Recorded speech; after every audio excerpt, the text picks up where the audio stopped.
In this video, you'll discover 4 of Saigon's must-try noodles. But let me back up. Saigon, or Ho Chi Minh City, is not the capital, but it's still Vietnam's biggest city. A city humming with energy, life, this is perfect right here. And food.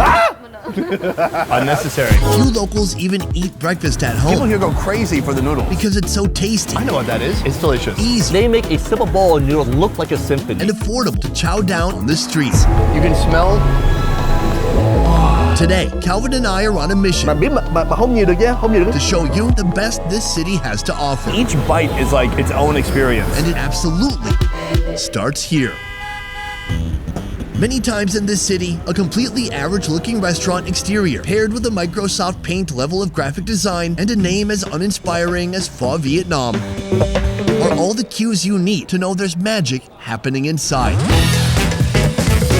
Good morning and welcome to Saigon. I came here for the perfect breakfast. This is like the quintessential breakfast of Vietnam. I'm talking about pho.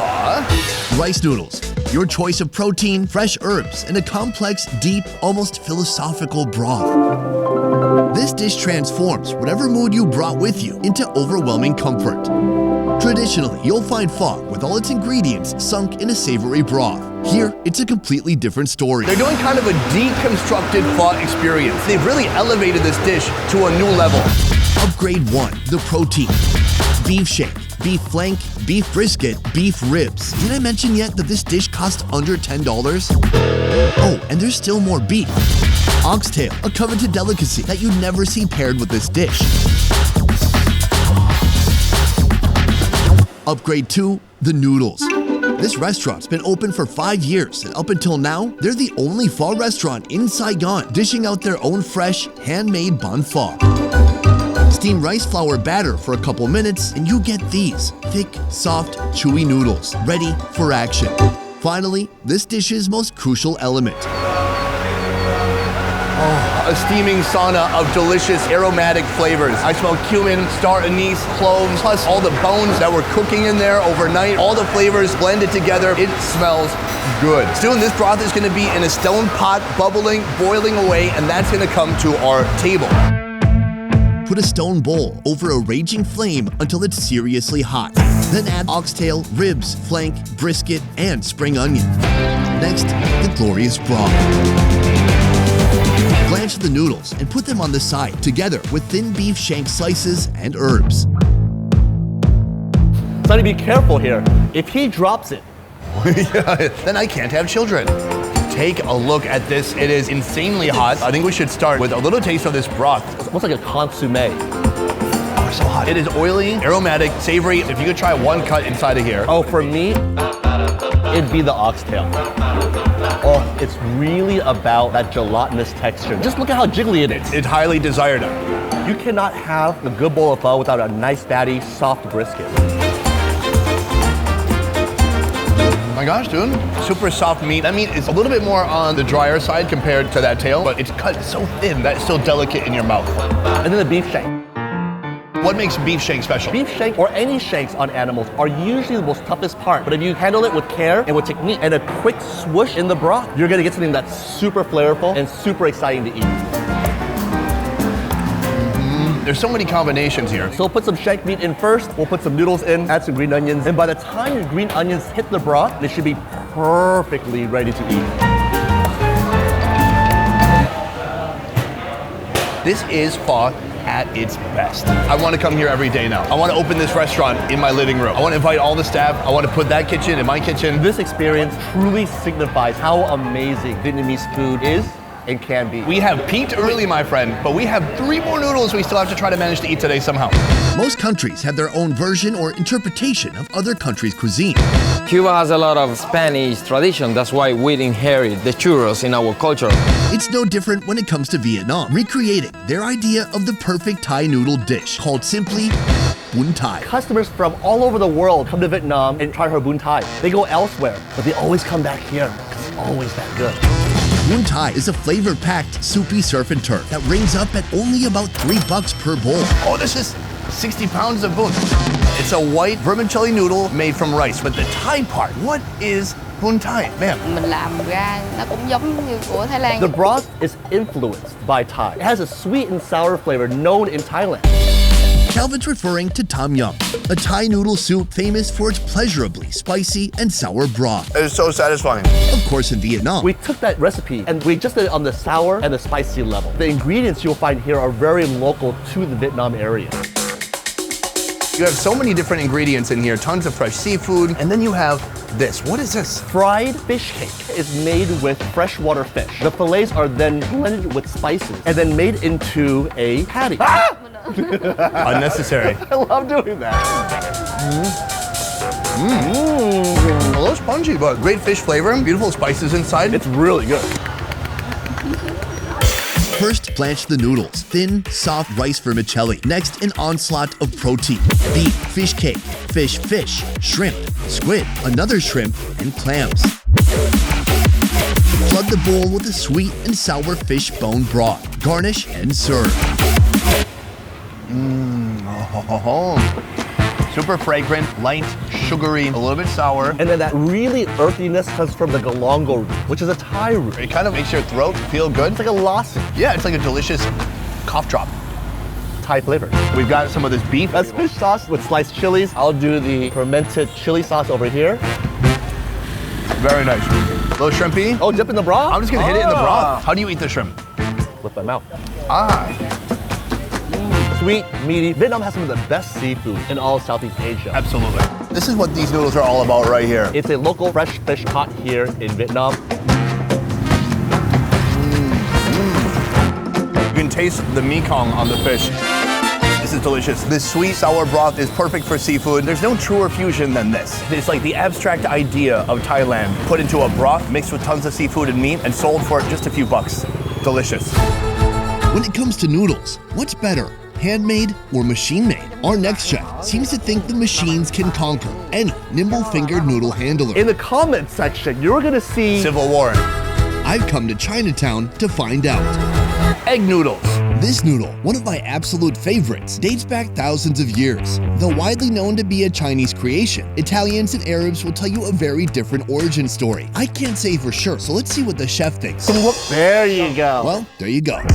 As much as folks in Vietnam love noodles, egg noodles don't appear often. We see that so many noodles here have a rice base. What is it that makes this noodle so different? These noodles only have two ingredients. They have flour and they have eggs. What, like chicken eggs? Chicken eggs. It's not chicken eggs. I was leading you. Like chicken eggs? No, duck eggs. Tucked away in a nearby alleyway, you'll find Mr. Han's Fresh Egg Noodle Laboratory.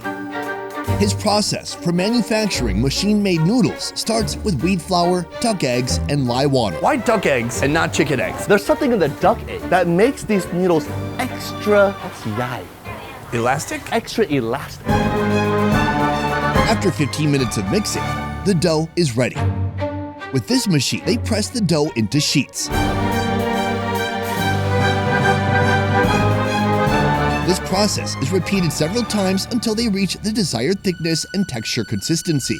The moment has come. They are squeezing the dough right now between two cylinders and it's about to go into the noodle press. Oh, yes! It is like raining noodles. Can I put my finger in here? Sorry, I don't know. Sometimes I listen to the invasive thoughts. I shouldn't. Here in Saigon's Chinatown, you'll find a large Chinese-Vietnamese population dishing out generations-old traditional recipes. And all it serves to do is create even more variety of food that you can experience when you're in this city. When it comes to noodles, traditional means handmade. So how do machine-made noodles stack up? Is there a difference between machine-made noodles and hand-pulled noodles? Bằng tay á. Cái nó không có bằng cái này. Alright, let's go. Chắc chắn. Hand-pulled noodles could never be as good as machine-made noodles. That is the claim of the century. Holy cow. Can the machine also put love into the noodles? Bỏ hết tâm vô á là phải làm bằng tay. Làm bằng tay dồi nhưng mà rất là mệt.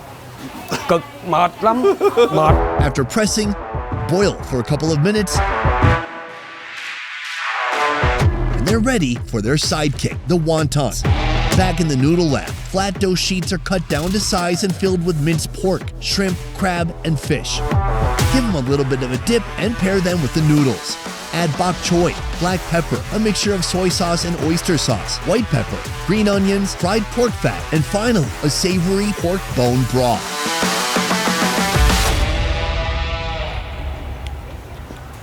If that tasted that good and that's a vegetable, just wait until we eat the noodles. I'm very curious about this broth, and so that's why I want to taste it. Well, I got a great idea. Let's taste it. That logic follows, right? It's a bit sweet, fatty, Very rich. It is simple and straightforward, but it's still awesome. Not every broth to me has to be like a complex labyrinth of flavor. Sometimes it can be like, oh, I know what that is. It's delicious.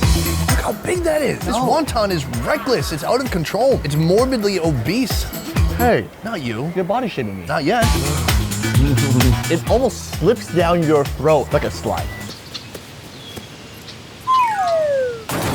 It's like eating a little shumai. The density of the meat, not the same, but similar flavors and a similar texture to me. Right here, not a noodle at all. They cook these pork bones overnight to achieve peach-like softness. The tendons become moist and delicious. And you just peel it off, and whatever you get is what you get, and people love it, right? You know what? It's luck of the draw. Life is like a bone of chocolate. Life is... Add broth, then top it with green onions and pepper to complete this epic side dish.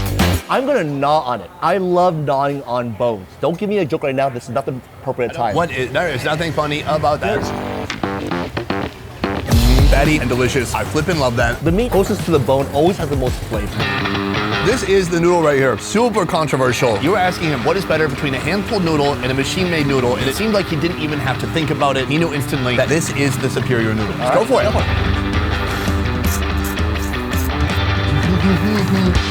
Oh, this bowl is perfect for a rainy day in Saigon. Oh, I'm sorry. Do you have like a different noodle that you eat depending on weather patterns? What do you eat when it's foggy? Flat noodle, What about when it's sprinkling? vermicelli, What about when it's waning? mi wang.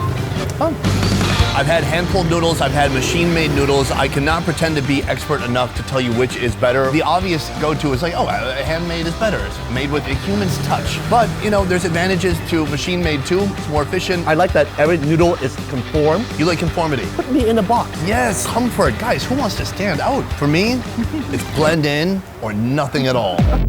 Our next noodly dish is only known to true Vietnamese food lovers. The star of this dish is actually right here. This is called Mohaw. This Mohaw was made with a generations-old recipe. What you taste today is the same as what you would experience decades ago. Mohaw begins with a broth made of beef bones, lemongrass, ginger, 5-spice, and a natto spice. Next, add big chunks of beef brisket and tendon and let them stew slowly for hours, dissolving every last flavor crystal into its viscous broth. It looks so awesome. Delicious stewed beef inspired by French cooking, made with love and time. Oh, and there's carrots too. To pair with Mohaw, our noodle. This is HUTIU, a soft, thick rice-based noodle. After blanching the noodles with bean sprouts, fill the bowl with this thick, savory beef stew. Imagine DT Moore stew times 10. Would you call it a broth? Would you call it a stew, a sauce? I do call it a stew because there's meat in it. I don't really call it a broth because there's no bones that are being used to make this dish. Oh, it's surprisingly light. The Thai basil really helps cut a lot of that richness, really nice aromatic flavors. Vegan hot dog, here we go. It reminds me of my mom putting some carrots in a crock pot. This looks incredible. Huge pieces of beef. They kept all those parts on there that ordinarily would not be great unless you braise it for hours. Super tender, juicy. I like how they didn't It's so good. I like how they didn't use very expensive cuts. Those cheaper cuts tend to have more flavor. Underneath everything, we have the noodle. Sunny, check out this beautiful sheen of this rich beef oil. That stew just coats every strand of noodle here. The noodles are super, super soft. It is kind of fun to slurp up. When you put the soft noodles with that little kind of chewy, grizzly meat, it's a nice combination. Oh, take a look at this. This is what I'm talking about. This is just straight up tendon. This is the Achilles heel of this cow.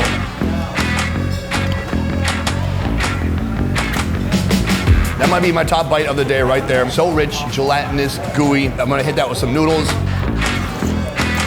This stands in contrast to everything else we've had today. It just has a completely different personality. It doesn't care if you like it. It feels like it's very confident in itself. It's a little bit arrogant. It has like a little body odor, but you're like, maybe that's what a man's supposed to smell like. It's a very nice day today. It's an incredible noodle selection that we've experienced. Calvin, there's nothing left to do but the conclusion. Best Ever Food Review Show is a small team of independent creators, and everything we do here works because of you guys. Click the link in our description to join our Patreon and receive exclusive benefits. A peace.